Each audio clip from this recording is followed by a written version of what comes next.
കോഡൂരിൽ bus ജീവനക്കാരുടെ ആക്രമണത്തിൽ പരിക്കേറ്റ ഓട്ടോറിക്ഷ ഡ്രൈവർ മരിച്ചു. മാണൂർ സ്വദേശി അബ്ദുൾ ലത്തീഫാണ് മരിച്ചത്. മരണകാരണം വ്യക്തമല്ല.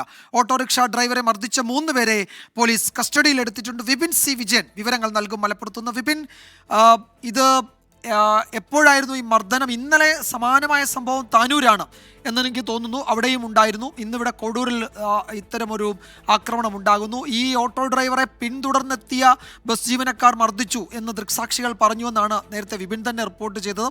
എന്തൊക്കെയാണ് മറ്റു വിവരങ്ങൾ? വിജയകുമാർ, ഇന്നലെ ഉണ്ടായ സംഭവം താനൂരായിരുന്നു. ഇത് കോഡൂര് വടക്കേമണ്ണ എന്നുള്ള സ്ഥലത്താണ് ഇന്നും സമാനമായിട്ടുള്ള സംഭവം ഉണ്ടായിരിക്കുന്നത്. ഈ വടക്കേമണ്ണയിൽ നിന്ന് അബ്ദുൾ ലത്തീഫ് എന്ന ഓട്ടോറിക്ഷ ഡ്രൈവർ അവിടെ നിന്ന് ഓട്ടോറിക്ഷയിൽ 3 സ്ത്രീകളെ സവാരി കയറ്റുന്നു. അപ്പോൾ തൊട്ടുപുറകിൽ തന്നെ ബസ് ഉണ്ടായിരുന്നു. ഈ ബസ്സിൽ PTV ബസ്സാണ് ഉണ്ടായിരുന്നത്. ഈ ബസ് ഈ ഓട്ടോറിക്ഷയിൽ ആളെ കയറ്റിയതിൽ പ്രകോപിതരായി ഏകദേശം 1 കിലോമീറ്ററോളം ഈ ഓട്ടോറിക്ഷയെ പിന്തുടർന്ന് വരികയും എന്നിട്ട് ഓട്ടോറിക്ഷയ്ക്ക് കുറുകെ ബസ് നിർത്തുകയുമായിരുന്നു. അങ്ങനെ ബസ്സിലെ ജീവനക്കാർ ഇറങ്ങി വന്ന് അബ്ദുൾ ലത്തീഫിനെ മർദ്ദിച്ചു എന്നുള്ളതാണ് ദൃക്സാക്ഷികൾ തന്നെ പറയുന്നത്. കഴുത്തിനൊക്കെ പിടിച്ച് അതിന്റെ പാടുകളുണ്ട്. അപ്പോൾ അത്തരത്തിൽ ഒരു മർദ്ദനം അവിടെ ഉണ്ടായിട്ടുണ്ട്. അതിനുശേഷം പരാതി കൊടുക്കുന്നതിന് വേണ്ടി അബ്ദുൾ ലത്തീഫ് മലപ്പുറത്തേക്ക് വരികയും അതിന് തൊട്ടു മുൻപ് ആശുപത്രിയിലേക്ക് കയറുകയുമായിരുന്നു. ഈ പരിക്ക് പറ്റിയതിനെ തുടർന്ന് താലൂക്ക് ആശുപത്രിയിൽ കാണിക്കുന്നതിന് വേണ്ടി എത്തിയതായിരുന്നു. ഈ സമയത്താണ് കുഴഞ്ഞു വീഴുന്നത്. കുഴഞ്ഞു വീണ ഉടൻ തന്നെ മരണം സംഭവിച്ചു. ഇപ്പോൾ മൃതദേഹമുള്ളത് താലൂക്ക് ആശുപത്രിയിലെ മോർച്ചറിയിലാണ്.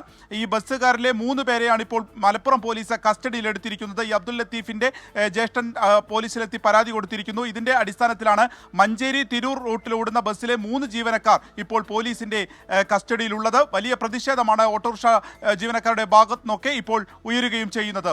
വിജയകുമാർ, യെസ്, ഈ ഓട്ടോറിക്ഷ ഡ്രൈവറെ മർദ്ദിച്ച 3 പേരെ പോലീസ് കസ്റ്റഡിയിൽ എടുത്തിട്ടുണ്ട്. മരണകാരണം എന്താണ് എന്നതൊക്കെ ഇനി പോസ്റ്റ്മോർട്ടം റിപ്പോർട്ടിൽ മാത്രമേ അറിയൂ. എന്തായാലും വലിയ പ്രതിഷേധം അവിടെയുണ്ട്. പരിക്കേറ്റ ഓട്ടോറിക്ഷ ഡ്രൈവർ അല്പസമയം മുമ്പാണ് മരിച്ചത്.